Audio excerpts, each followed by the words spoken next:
여러분, 혹시 그거 아세요? 윈도우에서 가장 오래되고 제일 단순한 도구, 바로 이 메모장에 엄청나게 위험한 비밀이 숨겨져 있었다면? 믿으시겠어요? 오늘 분석에서는 우리 모두가 매일 사용하는 이 작은 프로그램이 어떻게 심각한 보안 위협이 될 수 있었는지 그 비밀을 파헤쳐보겠습니다. 자, 여러분께 직접 한번 여쭤볼게요. 만약에 여러분 PC에 있는 가장 간단한 프로그램이 어느 날 갑자기 무기가 될 수 있다면 과연 그걸 알아챌 수 있을까요? 이게 그냥 상상 속의 이야기가 아닙니다. 바로 최근에 실제로 발견된 취약점에 대한 이야기거든요. 우리가 늘 믿고 쓰던 메모장 안에 숨어있던 그 위험, 지금부터 시작하겠습니다.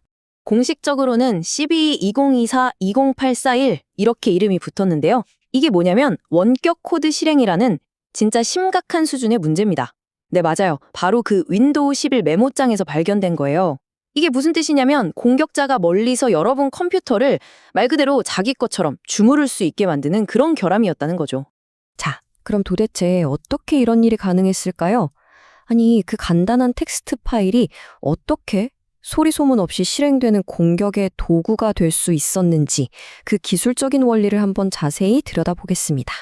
그 전에 원격 코드 실행, 그러니까 리모트 코드 엑스큐션, 줄여서 RCE라고도 하는데요.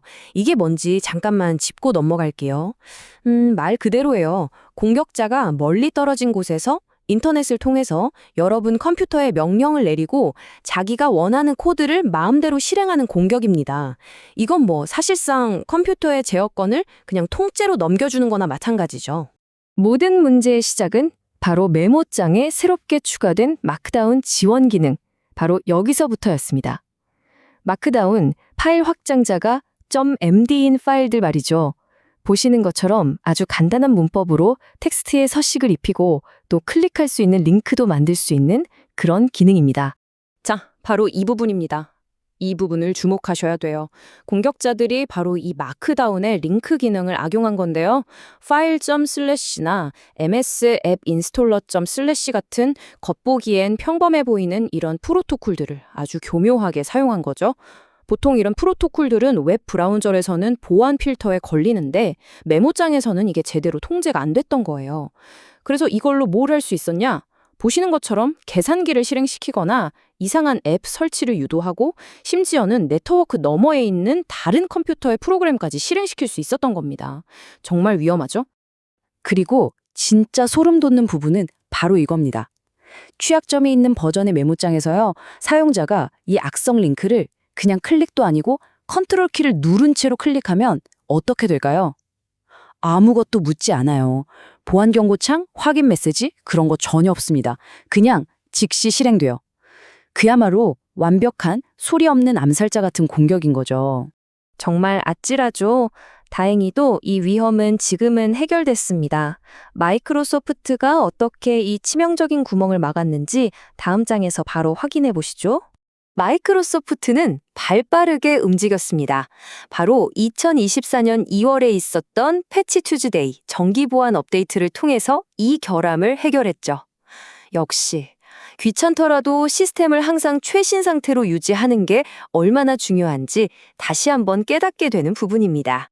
패치 전과 후가 어떻게 달라졌는지 한번 비교해 볼까요? 차이가 아주 명확합니다.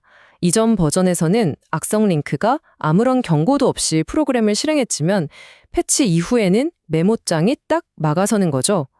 비정상적인 링크를 열기 전에 먼저 사용자에게 보안 확인 창을 띄워줍니다. 바로 이 경고창입니다. 링크가 열려고 합니다. 이 유형의 링크는 잠재적으로 해로울 수 있습니다. 계속 하시겠습니까? 이렇게 친절하게 물어보죠. 이제는 파일, MS 세팅스, 그리고 MS 앱 인스톨러 같은 위험할 수 있는 프로토콜을 클릭하면 이 경고창이 나타나서 우리를 안전하게 지켜줍니다. 자, 그런데 여기서 궁금한 점이 생기죠. 애초에 왜 이런 일이 벌어진 걸까요? 왜 세상에서 가장 단순해야 할 텍스트 편집기에 이렇게 위험을 초래할 수 있는 기능이 추가된 걸까요? 그 배경을 한번 따라가 보겠습니다. 이 타임라인에 보시면 모든 퍼즐 조각이 딱 맞춰집니다. 모든 건 마이크로소프트가 워드패드의 지원 중단을 발표하면서 시작됐어요.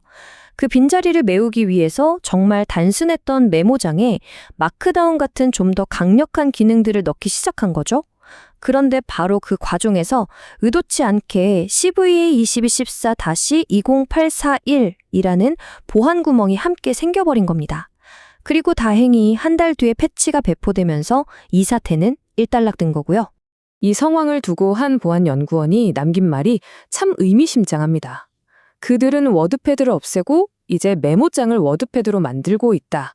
마이크로소프트는 길을 잃었고 그 과정에서 온갖 종류의 취약점을 추가하고 있다. 어떠세요? 단순한 도구에 복잡한 기능을 추가하는 게 어떤 예상치 못한 보안 문제를 낳을 수 있는지 아주 날카롭게 지적하고 있죠. 자, 그럼 오늘 살펴본 내용에서 우리가 꼭 기억해야 할 핵심들 한번 정리해 볼까요? 이게 여러분에게 어떤 의미가 있는지 말이죠. 첫째, 아무리 간단해 보이는 앱이라도 심각한 보안 구멍이 있을 수 있다는 것. 둘째, 편리한 새 기능이 추가될 때는 우리가 생각지도 못한 보안 위험이 따라올 수 있다는 점입니다. 셋째, 이건 좋은 소식인데 메모장 앱은 마이크로소프트 스토어를 통해서 자동으로 업데이트되니까 우리가 막 일부러 챙길 필요는 없다는 거. 그리고 마지막으로 가장 중요한 교훈이죠. 내 컴퓨터에 있는 파일 속 링크라고 해서 무조건 안전한 건 아니라는 것. 항상 클릭하기 전에 한 번 더 생각하는 습관 잊지 마세요. 마지막으로 이런 질문을 한번 던져보면서 마무리할까 합니다. 우리가 쓰는 도구들이 점점 더 똑똑해지고 강력해지면서 혹시 우리는 그 편리함에 취해 그 안에 숨겨진 위험은 점점 보지 못하게 되는 건 아닐까요? 오늘 준비한 이야기는 여기까지입니다. 내용이 유익했다면 구독과 좋아요 한 번씩 꾹 눌러주시면 정말 감사하겠습니다. 여러분의 응원이 저희가 계속해서 좋은 컨텐츠를 만드는데 정말 큰 힘이 되거든요. 그럼 다음에 또 뵙겠습니다. 감사합니다.